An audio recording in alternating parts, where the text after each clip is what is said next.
Hello students. So today we'll continue same unit number 1, that is not for profit organization.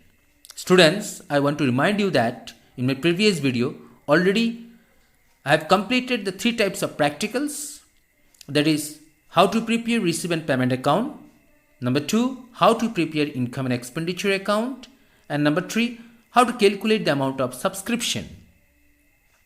3 practicals already done in my previous video.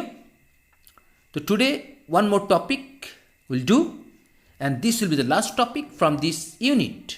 After that, in my next video I will begin with new chapter.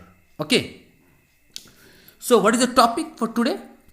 That is consumable items, that is calculation of amount of consumable items. Okay, now you see students here, what is meant by consumable items? Every NPO serves the society by performing various activities, and for performing such activities they need to spend some expenses. The expenses incurred on such activities are known as consumable items. What is the main aim of NPO? You know well that NPO serves the society, welfare for the society, helping the society. But their main motive is not to earn what? Profit. That means what? कि एक NPO जब performing करता है, ठीक है ना, तो बहुत सारे एक्टिविटीज करता है. तो उन सारा एक्टिविटीज में जब एक ऑर्गेनाइजेशन खर्चा करता है, ठीक है ना, और वो जो खर्चा उन एक्टिविटीज में किया जाता है, that is called consumable items. Example, a sports club must have different sports material, and for purchasing those materials they need to pay some amount. कि आपका एक स्पोर्ट्स क्लब है, मान लो, ठीक है ना, आपने एक स्पोर्ट्स क्लब क्रिएट किया under not for profit organisation. तो खाली एक क्लब होने से तो नहीं होगा, है ना. नहीं, आप क्लब इसलिए रखे हो ताकि बहुत सारे एक्टिविटीज आप कर पाओ, है ना. नहीं, तो एक्टिविटीज करने के लिए आपको मटेरियल, स्पोर्ट्स मटेरियल रखना पड़ेगा. अभी स्पोर्ट्स मटेरियल रखने के लिए आपको परचेज करना पड़ेगा, राइट. तो उन सारे स्पोर्ट्स मटेरियल के लिए जब आप खर्चा करते हो, परचेज करते हो, खर्चा करते हो, तो उसे कंज्यूमेबल आइटम्स बोला जाता है. Okay, one more example here, see, that is what for school and colleges, right. School and colleges must have different stationery items. कि जो स्कूल होता है, जो कॉलेजेस होता है, वहाँ में भी स्टेशनरी आइटम रखा जाता है ना. नहीं, तो उस स्टेशनरी आइटम्स को परचेज करना पड़ेगा, है ना. नहीं, तो परचेज करने के लिए तो खर्चा होगा, है ना. तो स्टेशनरी आइटम का ऊपर आप जब खर्चा करते हो तो उसे भी कंज्यूमेबल आइटम्स बोला जाता है. या तो one more example here, see, for health club और hospitals must have different medicines. कि मान लो आपका एक हेल्थ क्लब है under not for profit organisation, या एक गवर्नमेंट हॉस्पिटल्स है, तो मेडिसिन जो होता है डिफरेंट टाइप्स के मेडिसिन होता है, आपको फ्री में प्रोवाइड करता है, क्योंकि ये नॉट फॉर प्रॉफिट ऑर्गेनाइजेशन है, ठीक है ना. लेकिन इसको तो परचेज करना पड़ेगा ना, तभी तो आपको प्रोवाइड कर पाएगा, है ना. नहीं, तो परचेज जब करता है तो उसके लिए खर्चा होता है, राइट. तो उन मेडिसिन पर जब आप खर्चा करते हो तो उसे भी क्या बोला जाता है? Consumable items. That means the example of consumable items what? That is like sports material, like stationery items, like medicines. These are called consumable items. Now question arises here, students, how you will calculate the amount of consumable items? कि पूरे साल में आप उन consumable items पर कितना amount का आपने यूज किया. बात समझ में आया? कि जैसा मान लो आपने, आपका पास स्पोर्ट्स मटेरियल है, आप परचेज करते गया, ठीक है ना. जैसे जनवरी मंथ में आपने परचेज किया, फिर मान लो मार्च में आपने परचेज किया, फिर मान लो 2 मंथ्स के बाद आपने परचेज किया, ठीक है ना. फिर इसको यूज़ किया, फिर परचेज किया, फिर यूज़ किया, फिर परचेज किया. ऐसा करते करते जब ईयर एंड हो गया तो ईयर जब एंड हो गया तो ईयर एंड में आप देखोगे कि ऑल टोटल मैंने पूरे साल में कितना स्पोर्ट्स मटेरियल मैंने यूज किया, कितने अमाउंट का स्पोर्ट्स मटेरियल मैंने यूज किया, या मैंने कितना स्टेशनरी आइटम्स यूज किया ईयर के एंड में, या मैंने कितने अमाउंट का मेडिसिन मैंने पूरे साल के एंड में, ठीक है ना, पूरे साल में हमने कितना यूज किया, that you have to calculate. Understood?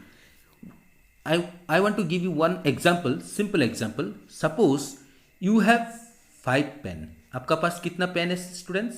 5 pen. आपका पास ऑलरेडी पहले से 5 पेन है। This is called what? Opening stock.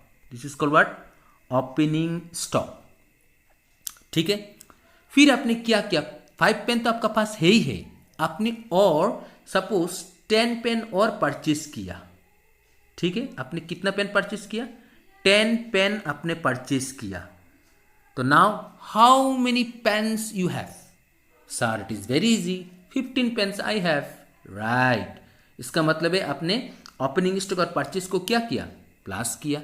अच्छा, आप 10 पेन आपने जो परचेज किया इसके लिए आपने पेमेंट किया नहीं किया? सर बिल्कुल किया। तो पेड, आपने पे किया। आप पे किया मतलब आपने परचेज किया, आपने परचेज किया मतलब आपने पे किया, है ना? नहीं? इसके बाद स्टूडेंट्स मैंने आपको पूछा कि ठीक है आपका पास अभी 15 पेन है, लेकिन जब ईयर एंड हुआ तो मैंने तो आपको पूछा कि ठीक है आपका पास अभी कितना पेन है, तो आपने बोला कि सर मेरे पास तो 3 पेन है। बोला ठीक है, तो इसका मतलब है 3 पेन आपका पास है। ईयर का एंड में मैंने पूछा आपको कि आपका पास अभी फिलहाल कितना पेन है। पहले तो 15 पेन था, पहले बिगिनिंग में आपका पास 5 पेन था, इसके बाद आपने 10 पेन और परचेज किया तो टोटल पेन आपका पास 15 था। अब जब ईयर एंड हो गया तो आपका पास 3 पेन है। तो ईयर एंड हो गया जब, तब आपका पास 3 पेन है, इसको बोलते हैं क्लोजिंग स्टॉक। क्या बोला जाता है students? Closing stock. That means what? तो मैंने पूछा आपको कि तो इसका मतलब क्या है, आपने कितना पेन यूज किया?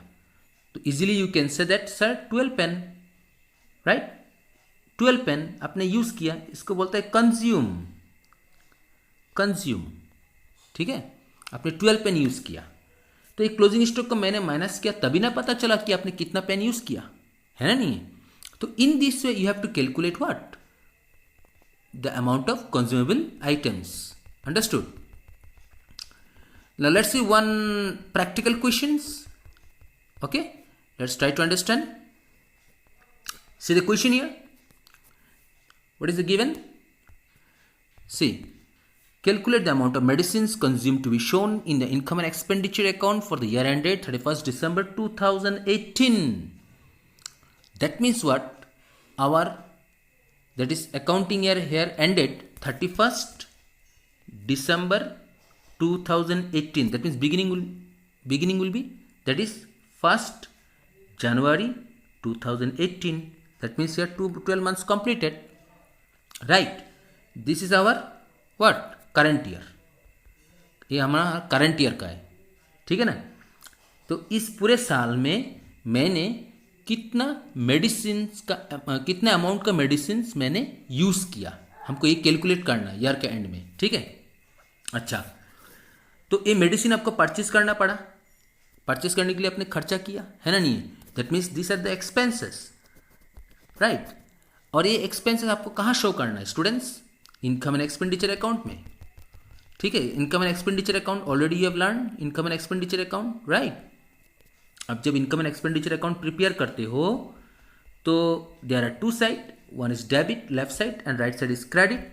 Debit side that is the expenditure, right, and credit side that is income, है ना? तो आप जितना भी आइटम कंज्यूम किया उसका जो अमाउंट आपको कैलकुलेट करना है, ठीक है ना? तो आपका क्या है? एक्सपेंसेस है, आपने खर्चा किया, ठीक है?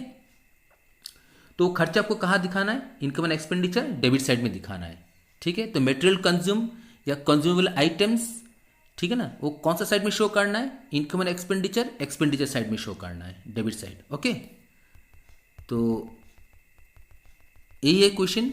अभी यहाँ में क्या दिया students? Try to understand. One is opening date given 2018, one is closing date given 31st December 2018. Okay, first of all given stock of medicines. Stock of medicine in the beginning of the year how much? 3000 rupees. That is called opening stock.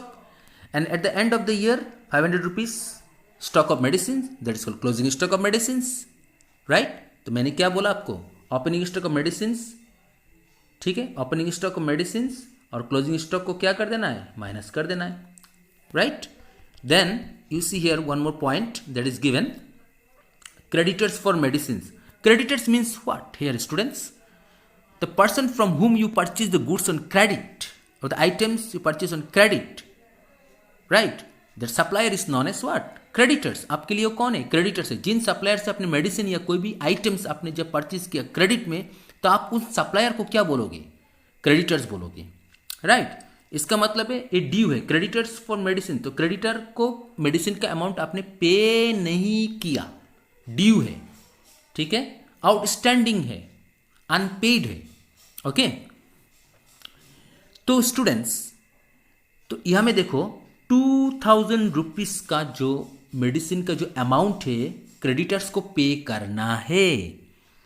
ये due जो credit में आपने purchase किया था, ठीक है, supplier से, तो यहां में देखो कौन सा डेट दिया है, ईयर बिगिनिंग दैट इज 1 जनवरी 2018 दिया हुआ है, राइट? चाहे वो 1 जनवरी 2018 हो, चाहे वो लास्ट ईयर 31 दिसंबर 2017 हो, both are same meaning, you remember. Last year का लास्ट डेट, मंथ का लास्ट डेट, और करंट ईयर का beginning date, both are same meaning, ठीक है, ये आप समझ लीजिए, okay?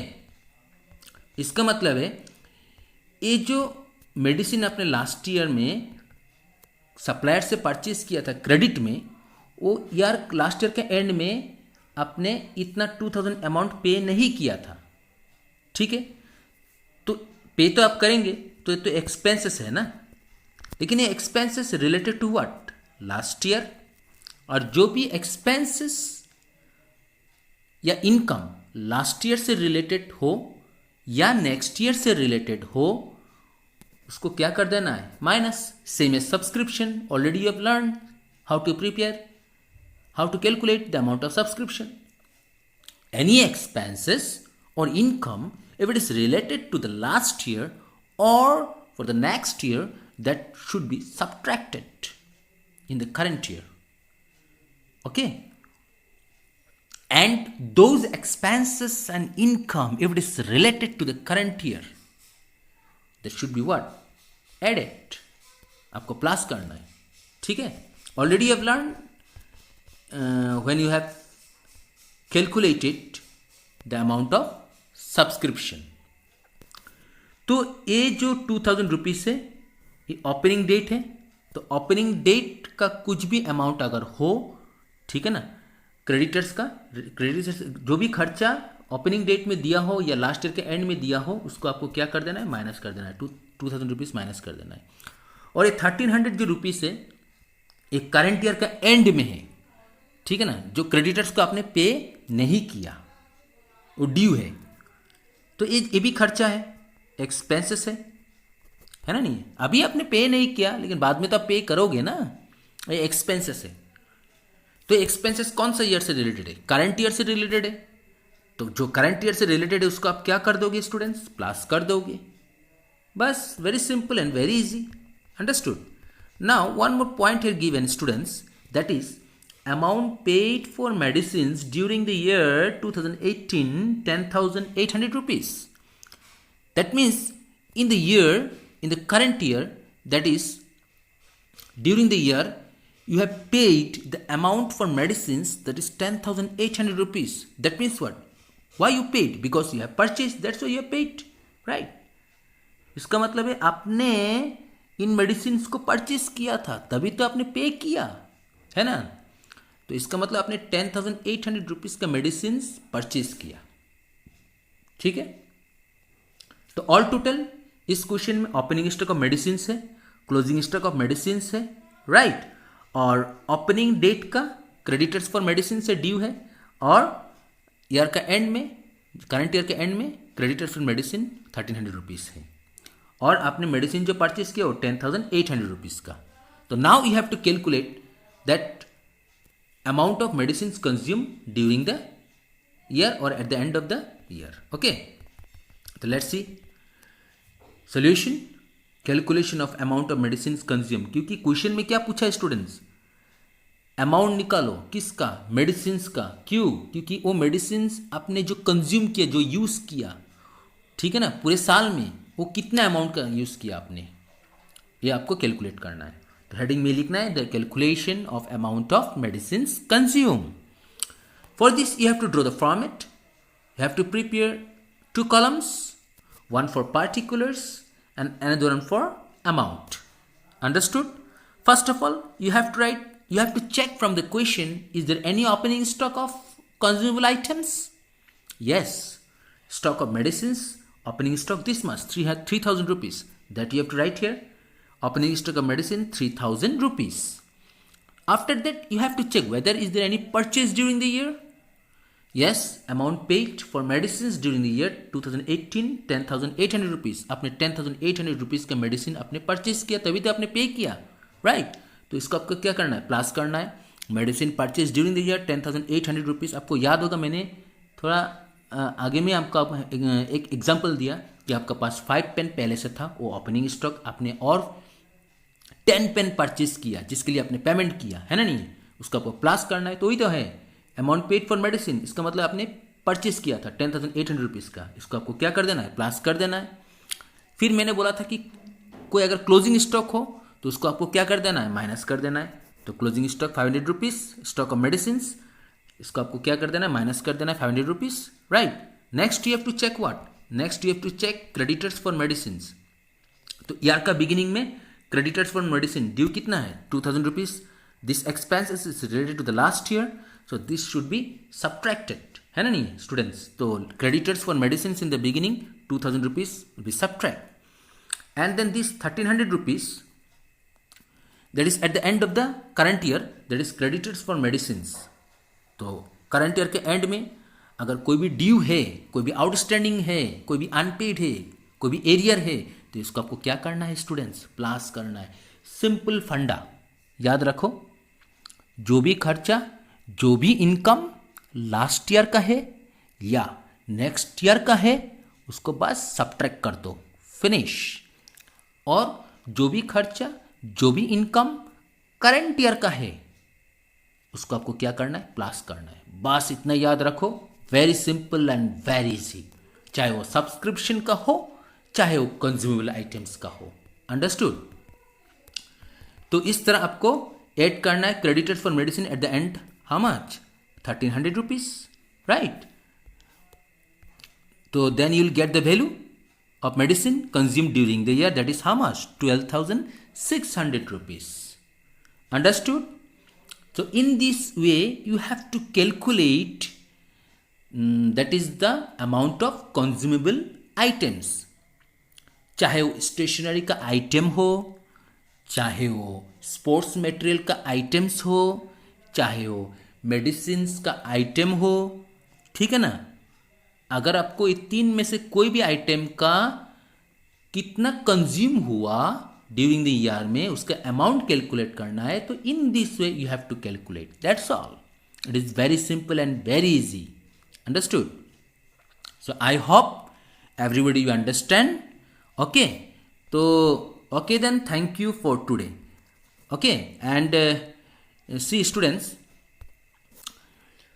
whatever the sum, whatever the problems I've done in my previous classes, like receive and payment account, like income and expenditure account, like calculation of subscription, and now also I have done, that is I have shown you that the amount of medicines or consumable items, all those practicals try to do.